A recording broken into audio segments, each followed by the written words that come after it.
السلام علیکم، آپ دیکھ رہے ہیں ہورائزن نیوز ایچ ڈی۔ خبر شامل کرتے ہیں ساہیوال سے۔ Inspector general of police Punjab Rao سردار علی خان کے احکامات کی روشنی میں گروپ ڈیولپمنٹ آف پاکستان تنظیم کے تعاون سے ریجنل پولیس آفیسر ساہیوال کی ہدایت پر ریجنل ٹریننگ سکول ساہیوال میں بچوں کے حقوق، تحفظ، فلاح و بہبود اور انصاف کے حوالے سے 2 روزہ تربیتی ورکشاپ کا انعقاد کیا گیا۔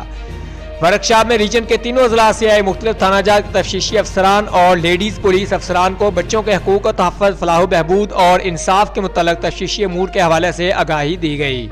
پروگرام میں Saima Qadir Janjua, executive director group development Pakistan, Syed Miqdad Mehdi, legal consultant group development Pakistan نے پولیس افسران کو لیکچر دیے۔ پروگرام میں بچوں کے حقوق، تحفظ، انصاف اور صنفی مساوات کے موضوع پر بھی زیر بحث ہوئے۔ Report Amir Sohail, city reporter Sahiwal, horizon news H D.